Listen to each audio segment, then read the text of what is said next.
Okay, so we spoke about the importance of maths, and I said that I felt that exposing your child to numbers and mathematics at an early age is just as important as exposing them to reading and books, simply because children need to have an idea of a quantity.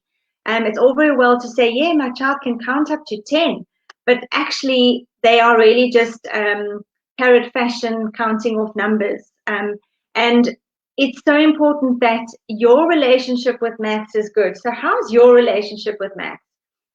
What were you like at school in maths?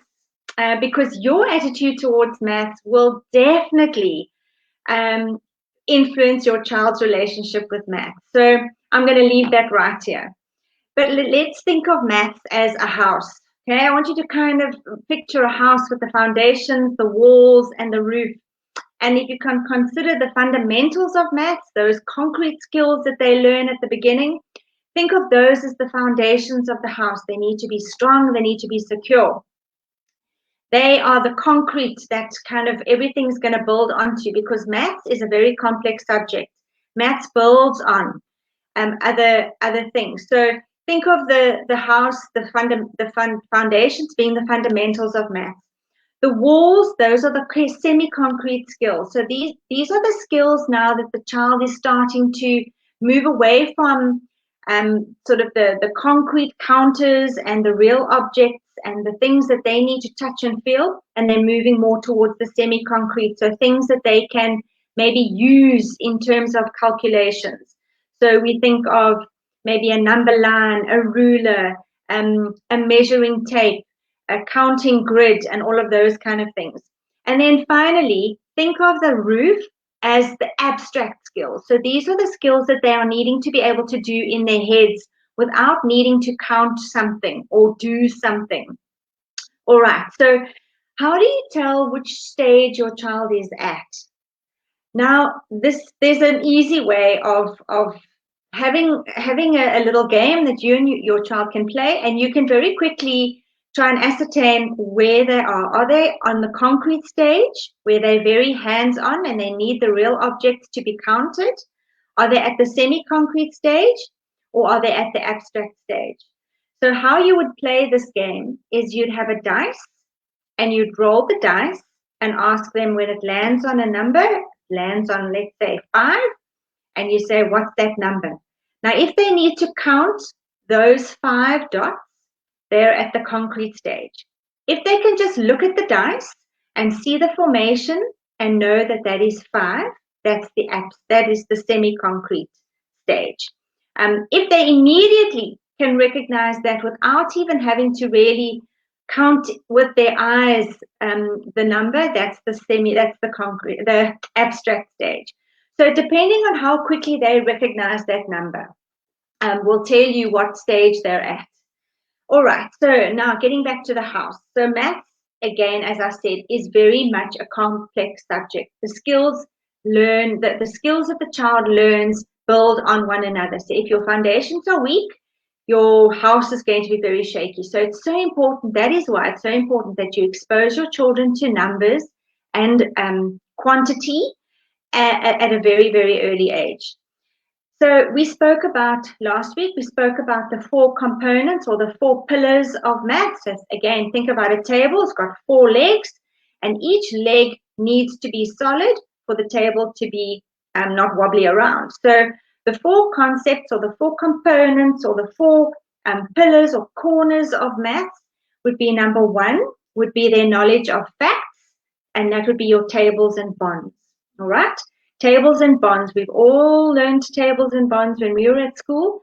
Those are again, the fundamentals that the children learn from an early age is tables and bonds. The second one is the procedures that go along with maths. So those are your operations, your plus, minus, times, and divide. The third one is maths concepts. So it's understanding all the vocabulary, the concepts that come along with maths, understanding things like measurement, conversion, fractions, less than, more than, calculate, sum of. Those are all the concepts of maths that they need to learn, including money, time, all of that. And then the last one, the fourth one, is problem solving.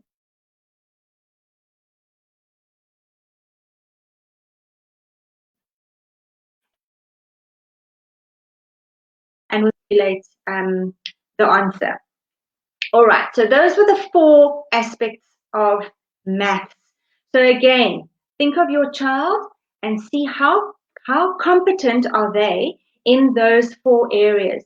How competent are they in recalling their tables and their bonds? So if you say 3 plus 2, how quickly can they give you that answer? If you say 5 times 7, how quickly can they say that answer? Or are they having to use their fingers? Are they having to draw it out? Are they having to try and guess? So where are they in terms of tables and bonds? And with procedures again, how competent are they in following the steps to solve a problem? Whether it's long addition, long multiplication, vertical addition, subtraction, do they understand all the procedures that go along with doing a sum in their books? The concepts that I spoke about earlier, and then the problem solving. All right, so those were the 4 components of maths. I'm going to quickly skip to other issues that we spoke about very briefly, and I think this is where most of the questions came through last week. We were talking about things like math anxiety or not wanting to do maths, having a negative attitude towards maths. And that's why I said, when I started this little Q&A, I said, how is your relationship with maths? Because if you sort of didn't enjoy maths at school and you might have a rather negative approach towards maths, your child will pick up on that. So make sure that your attitude is one of maths can be fun. Maths can be a game when you play snakes and ladders, or when you play Monopoly, or whenever you're playing something that involves a dice or dominoes or anything like that, it can be fun. So, it's all about making sure that if you are having fun and you have a positive attitude, your child will pick up on that as well. The other thing that is very important is that the teacher has a huge impact on how that child embraces the subject. So if the teacher is a teacher that is very sort of condescending or rolls the eyes if the child asks a question in class, or tends to have negative body language or anything like that, that can rub off on a child, and they would really not do well in the subject, not because they can't do the subject, but because of that teacher in front of the class. So it is so important that teachers have got a positive attitude, that they also embrace maths as something that's fun, and we can play games and we can learn as we go along. I spoke about your attitude as parents, and then we also spoke about the negative stigma attached to maths lit. So at the end of grade 9, your child has to then choose to take maths core or maths lit. And the important thing to remember there is that if your child is not achieving 65% or above for maths in grades 7, 8, and 9, they will not be able to cope with maths core. So it's at that stage that you would need to then understand that maths literacy is a completely different subject. It's not a lesser than subject, it's a different kind of subject. It's a subject where maths is related and relevant to your daily life, whereas maths core is very, again, it has that higher order thinking. It is a very abstract subject. You're talking about trigonometry, you're talking about algebra, calculus. It's the higher level maths that you would need if you're going to be going into engineering or medicine or anything involving having to use those skills. Maths literacy, again, is a gateway subject. If you do maths literacy and you do well, it gives you that entry into doing a degree at the end of when you finish school. So keep a positive attitude about maths literacy. And really, if your child is not enjoying maths and is really struggling with maths, don't force them to do maths core if they don't, unless they embrace the subject and they love the subject. So going from, again, the concrete to the semi-concrete to the abstract, make sure when your child is doing homework, I'm not sure if they had maths homework today, maybe you can tell me how it went. Please make sure that you have concrete aids available. So, for example, I've just got some Lego pieces here. If they're learning their times tables, or if they're learning skip counting, they can count in eights. If you've got a whole lot of Lego, put all the eights together and they can count 8, 16, 24, whatever.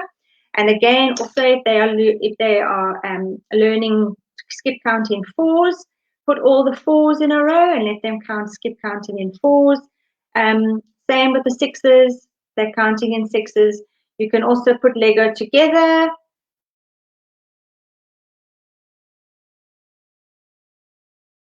Make it lots of things. Same as dice is amazing. Of course, when I wanted to have one to show you, I couldn't find one in my house. But yeah, use dice. Use what you have. Make sure you have a calculator, a nice, easy to use calculator, not a scientific calculator unless your child is doing maths core. Things like this. Again, if you've got one, how many eyes do you see? If you have two, how many eyes do you see? And if you have three, Shani's lost a knobby on his head. How many eyes do you see? Can they just know that it's 2, 4, 6, or do they have to go 1, 2, 3, 4, 5, 6? So again, concrete, semi-concrete, or abstract. Also, a ruler is a great age to have as well if they are doing counting in tens, 10, 20, 30, 40, counting in ones if it's millimeters, counting in fives. Always have a ruler available and use them, and don't stop them from using their fingers.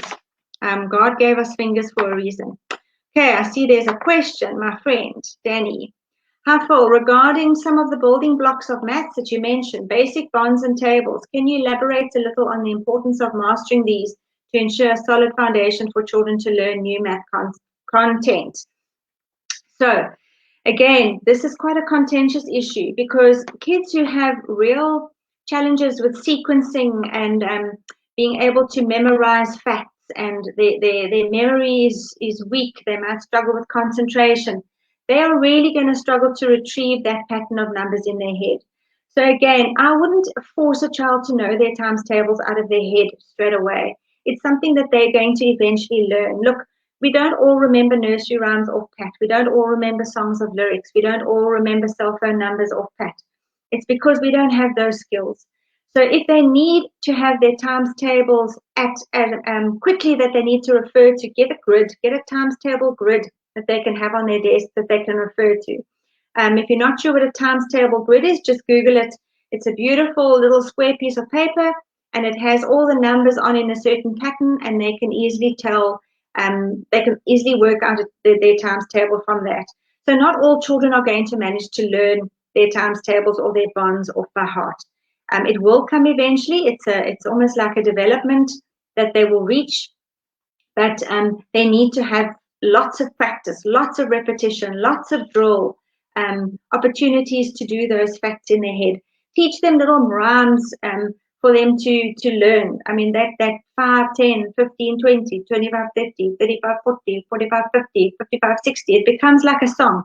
The same with the 10, 20, 30, 40. The same with the 2, 4, 6, 8, 10, 12. It's the sixes and the nines and the 10, the fours and the sevens that cause the most headaches. But again, let them use something that they can refer to in case they, when you're on the spot and somebody asks you, quickly, tell me this, you're not going to be able to just off bat remember. So yeah, go to Khan Academy, www.khanacademy.org. It's KHAN, khanacademy.org. An amazing free website for your children to practice things on. It's got video tutorials and everything. Use it, it's free. And finally, don't stress too much about maths, guys. It's not the be all and end all. Maths is an emotional subject. They need to learn to enjoy maths. Maths is a game. It can't be something that they stress about and that they don't want to go to school because they have to do maths. Let's help our kids to embrace the subject and just to enjoy it. And if they're not going to do it to matric and they decide to do maths literacy, that's also all okay.